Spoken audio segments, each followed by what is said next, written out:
¿no? Es decir, no se formaliza. Entonces, en tanto no se formaliza, ¿no? Puede ir quedando en un segundo plano a favor de permanecer, ¿no? Permanecer o ingresar o persistir o pugnar por ingresar en la carrera del investigador o en la carrera académica.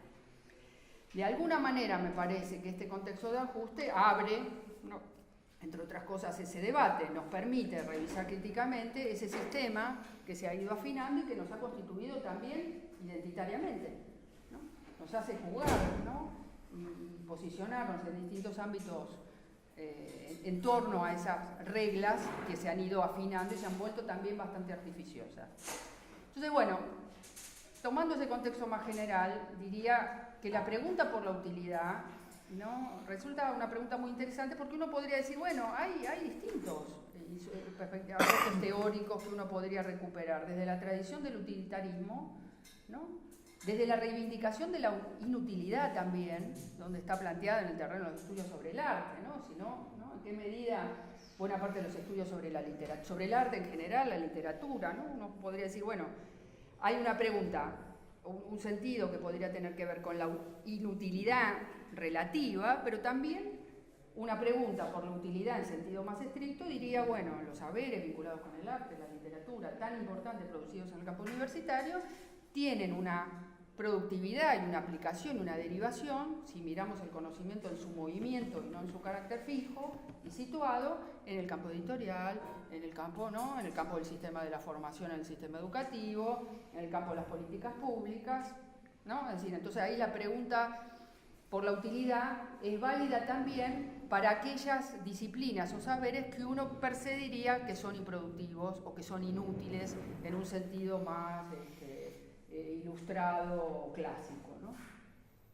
También pensaba, bueno, en el giro práctico sobre el lenguaje, ¿no?, en toda la cuestión del pragmatismo, y pensaba en la obra de Wittgenstein, ¿no?, en el sentido de que esa mirada sobre las prácticas, es decir, en la idea de un lenguaje situado, donde podríamos pensar en los usos del lenguaje, en los juegos del lenguaje en los que estamos insertos, ¿no?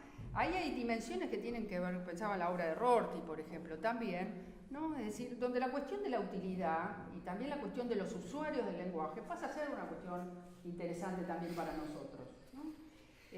La pregunta por la relación entre conocimiento y acción social, retomando toda la tradición del pragmatismo, ¿no?, cuando Dewey le preocupaba, ¿no?, que el conocimiento producido en el campo académico, universitario, pudiera ser un conocimiento valioso o que talle en el terreno de la opinión pública, ¿no? Es decir, que su preocupación por que la opinión pública en Estados Unidos estuviera informada, ¿no?, informada por los conocimientos de las ciencias sociales, ¿no?, que estén tallando ahí, ¿no?, y no la idea de ámbitos disociados, ¿no? Esa es aparte una pregunta bastante importante hoy para dirigir a los medios de comunicación, ¿no?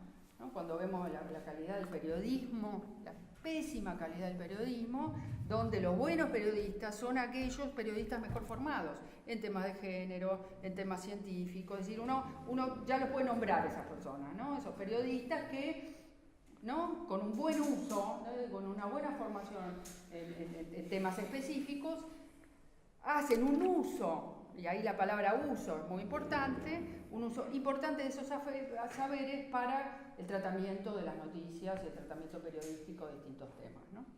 Entonces, bueno, eso para pensar un poco, ¿no?, toda esa tradición de pragmatismo tan importante. También la pregunta por la apropiación, ¿no?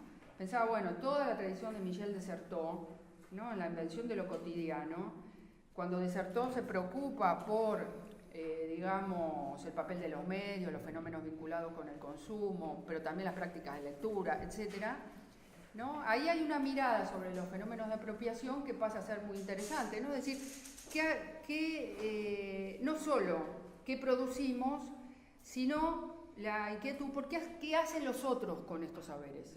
Los otros pueden ser el público lector, pueden ser los maestros del sistema educativo, ¿no?, que son lectores de las ciencias sociales, los profesores en general, la docencia en general del sistema educativo, que son, ¿no?, lectores a veces más profanos de la producción académica, ¿no? Son lectores diferentes que los lectores investigadores, ¿no?, pero son lectores, ¿no? Y hay un proceso de apropiación muy activa, ¿no? que se recicla y se retraduce en función de la enseñanza, ¿no? de la transmisión, ¿no? Ahí hay una mediación que tiene que ver con el interés por la transmisión en el aula, que es la misma mediación que nosotros hacemos cuando leemos otros autores y que también en el aula universitaria hacemos el mismo ejercicio, ¿no? Entonces ahí me parece que la pregunta por la apropiación y el interés por la utilidad se juega también en ese terreno, ¿no? Cuando uno mira, ¿no? retrospectivamente el periodo 2003-2015, podría decir, bueno, se produce en esos años un giro social de las ciencias sociales, ¿no? Es decir, si miramos para atrás podríamos decir las ciencias sociales se volvieron más sociales en el sentido, si uno recupera los significantes de estos últimos años, diría, bueno, la palabra intervención, ¿no? Cómo se instaló en nuestro lenguaje, a veces más trabajo social la instaló, ¿no?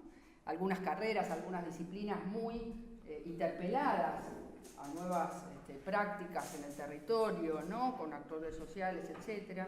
La noción de transferencia, ¿no? que supuso toda una discusión con la noción clásica de extensión, la idea de uso o de aplicación, ¿no? Hoy resistimos la idea de aplicación, ¿no? Nos preocupa la aplicación de las neurociencias, personalmente, en el terreno educativo y en la formación docente, etc. Pero la noción de aplicación es interesante, ¿no?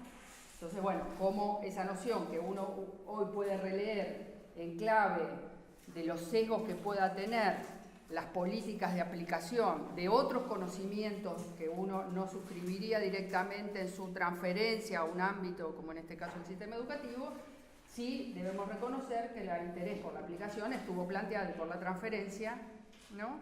en los últimos años y estuvo muy presente, digamos, en los debates y en las políticas públicas.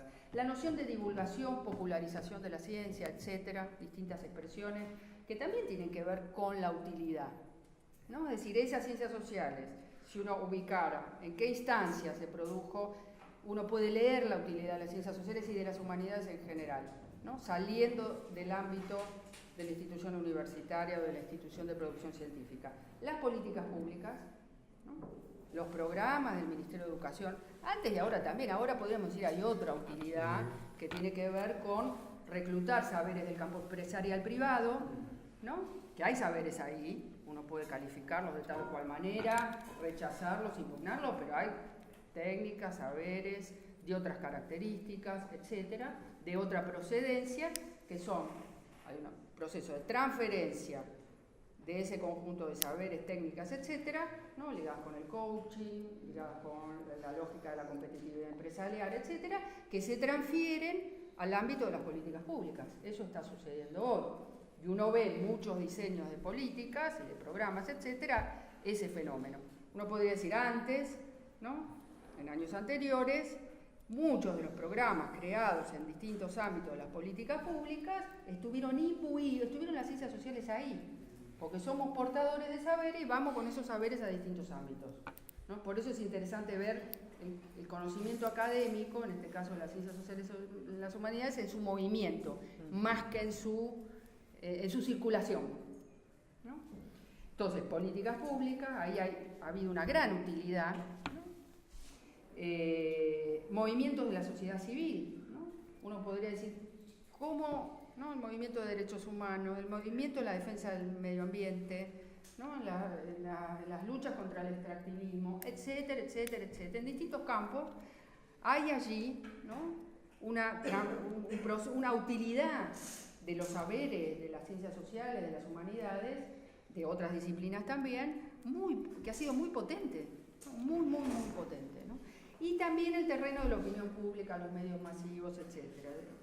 Digamos, por un lado, siempre pienso en el ejemplo del canal Encuentro, ¿no? El canal Encuentro, ¿no? En el sentido de cómo, pongo siempre el ejemplo de los historiadores, ¿no? Gabriel Di Meglio u otros, ¿no?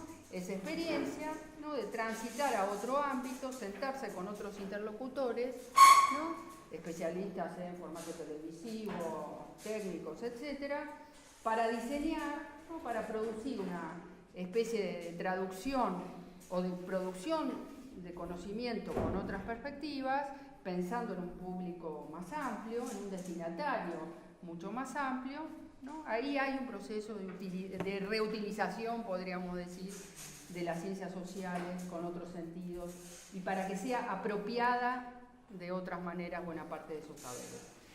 Bueno,